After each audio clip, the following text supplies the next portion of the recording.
Good morning. It's Tracy Mesker with For the Girls International and some Monday encouragement for you.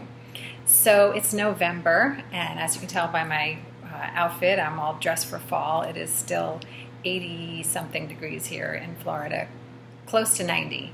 But I'm not complaining. November is the month for thankfulness, right? So I'm going to be thankful that it's still beautiful and warm here, really hot actually.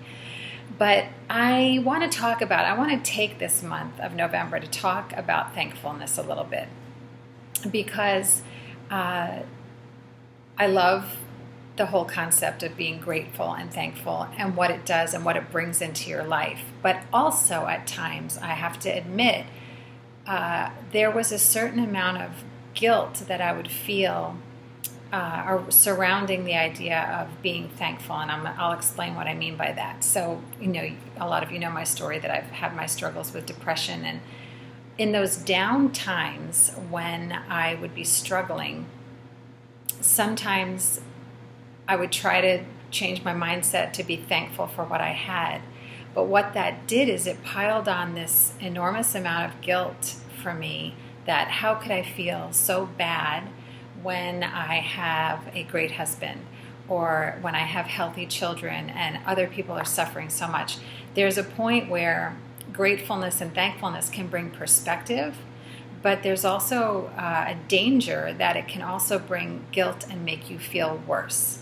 So I wanted to just throw out some encouragement to you today that you can be grateful and be struggling at the same time.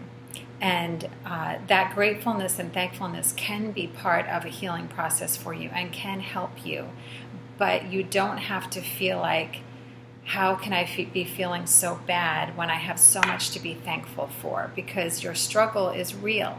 And so I wanted to just encourage somebody with that today, because I know as we dive into November, we're going to start seeing on everybody's Facebook feeds and Twitter posts and whatever, all the things that they're grateful for. And we all have so much to be grateful for, but there are people that are still struggling also. So my first encouragement is, if you're struggling, definitely start to practice gratefulness and thankfulness, because that is a pathway to healing. When you can change your mindset to focus on some things that are really great in your life and positive, that gratefulness can start to help you to get out of that funk that you're in. But don't let it be a source of guilt for you. Don't let it be something that makes you feel even worse about your struggle, which is a place that I found myself in sometimes, where I would be feeling so bad, but then feeling awful that I couldn't snap myself out of it because there's so much good in my life. So when you are in that struggle, you need to deal with it. You need to find ways to get healing and get some help for those things. And just because you have lots of great things in your life doesn't mean that you don't need to process some other stuff. So that's my first part of the encouragement. The second thing is that I want to do this thankfulness thing in November a little differently than things that I see on Facebook and different social media venues. Instead of just saying what we're thankful for, I would love to challenge us each every week of November, and this one being the first one, to be thankful in a doing way. So let's do thanks instead of just giving thanks. So it's easy to say, I'm so thankful for my family. But what can you do this week to act that out? So that's my challenge, because my very first thing that I always say I'm grateful for and thankful for is my family. And I'm a words person, so I can tell all day long what I'm grateful for, and I can say those things. The two people that I live with right now, my husband and my daughter, both of them are more doers. They're more like, my husband shows love in what he does for me. He's not so much a talker. If you know him, you know that. But he does things. And so that's how he processes love. And so telling him, I'm so grateful for you, I love you, and you're so amazing, that I'm sure he loves to hear that. But he, I think, responds even more when I do something like cook his favorite meal or do something that is just an act of love for him. So that's my thing for the week. I'm gonna actually, for my daughter and my husband, and they don't watch these videos, so I can surprise them. It's great. I am going to try and do something to show them how grateful I am for them in my life, and show them how much I love them. So that's going to be my do for the week.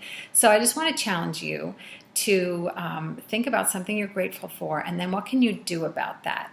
Like, let me give you a couple fun little examples. Like, say, I was thinking about this morning, this is a totally silly, ridiculous thing, but I am so grateful that I'm at a point where I can go to Starbucks and get coffee when I want to, because I'm just at a place where I can actually afford to do that now. There was a day when I couldn't do that. I had to kind of ration out my Starbucks drinks.